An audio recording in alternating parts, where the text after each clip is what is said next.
Бул жак душ. Ачпайлы. Анан бул жак өзүнчө бир комната.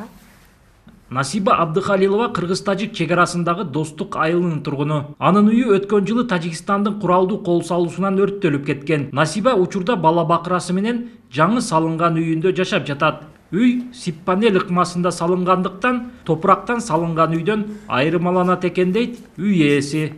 Онда эми от жагып коюп көмүр сап койсоң үйдүн температурасын кармап берип турат ол үй. Ол үй баары немеде гөлөктөн салынган үй, жылуулукту кармайт. Анан жазында салкындыгы салкын болот. Эми быйыл эми бардык эле үйлөр ысык болуп атат. Былтырлары эми билбесек эми. 75 жаштагы Бааргүл Парманова да Достук айылындагы жаңы салынган үйлөрдүн биринде жашайт. Июль айы өзгөчө ысык болгондуктан үйдүн терезелерин ачып, кошумча шамалдатуучу аппаратты иштетип, эптеп үйүн салкындатып күн өткөрүүдө. Эненин айтымында үйдүн шарты жакшы, жашаса болот. Шарты жакшы. Эмди ал эге биздин мусулмандын мына кыргыздын үйгө окшобойт экен го, энди окшобосо ham жакшы да, барыга шүгүр. Бат условиясы менен жакшына кылып куруп берди. Анан кышка биз анабы светке улап алдык, көмүрдү үзбөй салдык, кышы менен ылык эле жаттык эди. Мына жазга жаман ыстык болуп атат да. Же баары жокто баары ыстык болду, же биздин эле үй ушинтип атабы билбесем.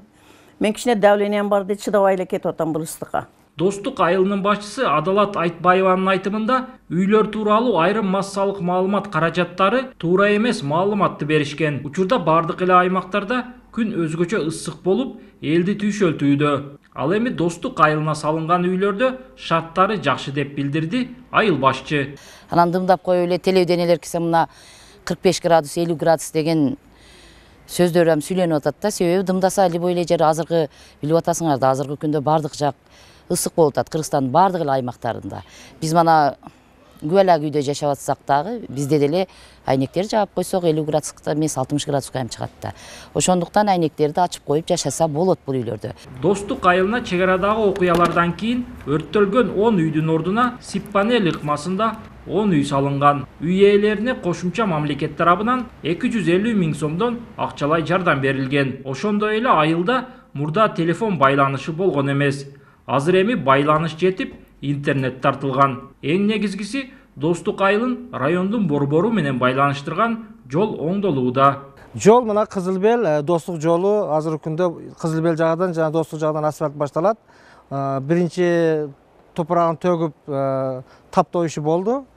Ошол азыр эми жакында асфальт төшөө иштери болот да. Белгилеп өтсөк, 2021 жылдын апрель айынын соңунда Тажикстандын куралдуу кол салуусунан Баткен жана Лейлек райондорунда жүздөгөн үйлөр, мектеп жана башка социалдык объектилер өрттөлүп, 36 жаран каза болгон. Мамлекет тез убакытта жабыркаган аймактарды калыбына келтирип, каза болгондордун жакындарын турак жай менен камсыз кылган.